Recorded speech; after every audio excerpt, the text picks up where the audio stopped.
Hello students, welcome back to my YouTube channel Mathicians. और आज मैं लेके आई हूँ क्लास 8th के लिए chapter 11 direct and inverse proportion.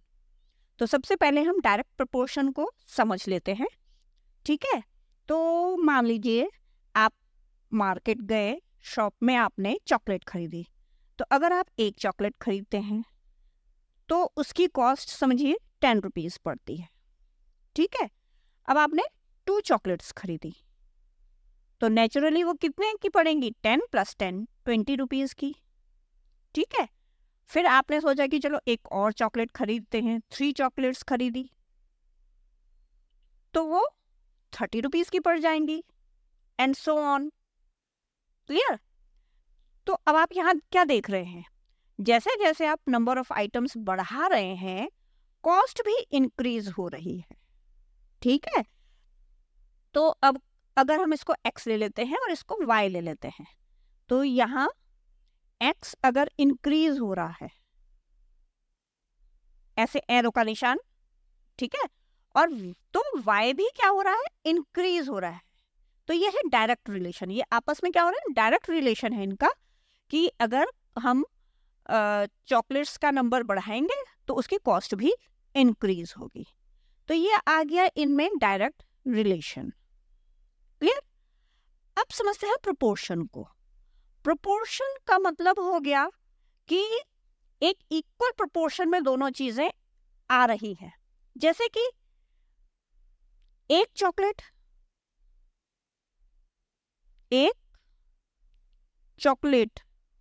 की कॉस्ट कितनी हुई? ₹10, ठीक है। तो इसको हम अगर रेशियो में लिखेंगे, ठीक है, तो हम क्या लिखेंगे? 1/10 रेशियो में हम ऐसे लिख देंगे, ठीक है। अब हमने 2 चॉकलेट्स खरीदी तो उसकी कॉस्ट क्या हुई? ₹20। यहां हम कैसे लिखेंगे? 2/20 और कट करेंगे तो क्या आंसर आ रहा है? 1/10 सेम आ रहा है। अब इसी तरह से 3 चॉकलेट्स खरीदी,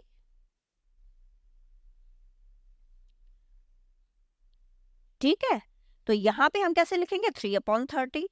अब जब हम इसको भी कट करेंगे तो भी 1/10। तो ये है प्रोपोर्शन। इक्वल प्रोपोर्शन में ही हमारा आंसर आ रहा है। आप ये देख रहे हैं कि कट करने के बाद अगर ये इक्वल आंसर आ रहे हैं तो ये है डायरेक्ट प्रोपोर्शन। क्लियर? तो ये देखिए, ये एरोज अगर एक चीज जब इंक्रीज हो रही है और दूसरी भी इंक्रीज होगी तो हम ऐसे एरो के निशान लगाएंगे और इसका मतलब होगा ये डायरेक्ट इनका रिलेशन है, ठीक है। प्रोपोर्शन हम तब समझेंगे जब अगर वो कट के आंसर सबका सेम आ रहा है, 1/10, इसमें भी 1/10, 1/10, 1/10, कट के आंसर सेम आएगा तो वो प्रोपोर्शन हो जाएगा, डायरेक्ट प्रोपोर्शन हो जाएगा। तब हम कहेंगे कि ये डायरेक्ट प्रोपोर्शनल है एक दूसरे के, ठीक है ना। अब देखिए इसमें क्वेश्चंस कैसे आते हैं।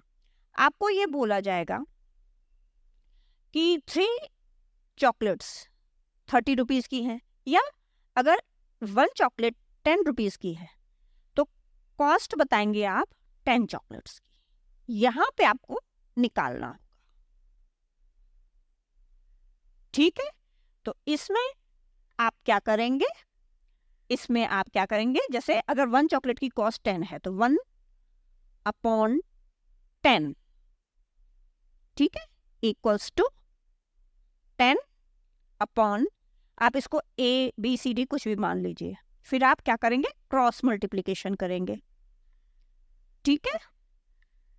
तो क्या करेंगे? A is equal to 1A, 1 multiply by A is equal to 10 × 10।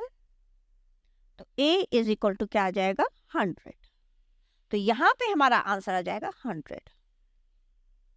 तो इस तरह से आप इन सम्स को सॉल्व करते हैं, डायरेक्ट प्रोपोर्शन के सम्स को। क्लियर?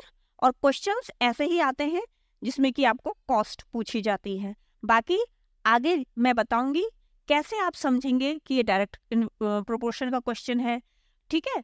और नेक्स्ट टाइम में हम समझेंगे इनवर्स प्रोपोर्शन को, क्योंकि जब आप वो दोनों समझ जाएंगे उसके बाद आपको ये सोचना होगा कि ये क्वेश्चन डायरेक्ट प्रोपोर्शन का है या इनवर्स प्रोपोर्शन का है। ठीक है, तो वो मैं आगे चलकर समझाऊंगी। पहले हम इसी से रिलेटेड एक क्वेश्चन कर लेते हैं, एक्सरसाइज 11.1 का क्वेश्चन नंबर 1।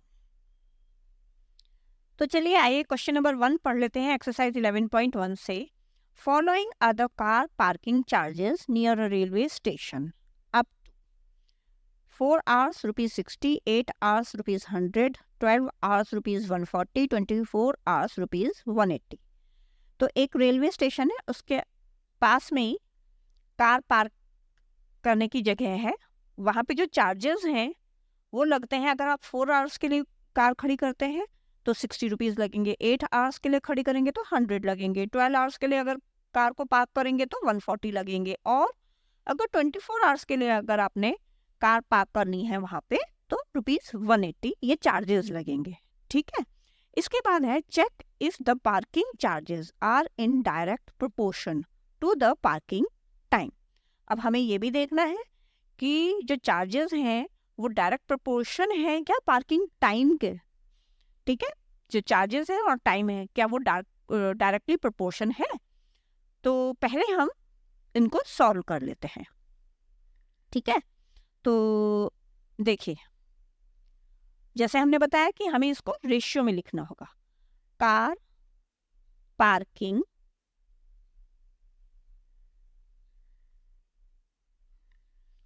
चार्जेस। ठीक है, तो कैसा आ जाएगा, 4:60 मीन्स 4/60। इसको कट करेंगे तो क्या हो जाएगा, 4 1 जा 4, 4 1 जा 4 और 4 5 जा 20, तो इसका आ जाएगा 1/15। ठीक है, अब सेकंड का भी सॉल्व कर लेते हैं। 8:, दूसरा है 100। ठीक है, 8:100, तो इसमें आ जाएगा 8/100। इसको कट करेंगे तो 4 से करते हैं, 4 2 जा 8, 4 2 जा 8, 4 5 जा 20, 2/25। ठीक है, अब यहाँ पे कर लेते हैं 12:140, तो ये हो जाएगा 12/140। इसको 2 से करते हैं, 2 6 जा 12, 2 7 जा 14। ठीक है, 0 फिर कटेगा, 2 3 जा 6, 2 3 जा 6, 2 5 जा 5, 2 5 जा 10, तो ये आ गया 3/35। क्लियर, इसको भी मार्क कर देते हैं ताकि हमें पता रहे ये हमारे आंसर्स हैं। लास्ट आता है 24:180। ठीक है, तो ये आ जाएगा 24/180। 2 12 जा 24, 2 9 जा 18, 0 फिर कटेगा, 2 6 जा 12, 2 4 जा 8, 2 5 जा 10। ठीक है, इसके बाद 3 से कट सकता है ना, 3 2 जा 6, 3 1 जा 3, 3 5 जा 15, इसमें आ रहा है 2/15।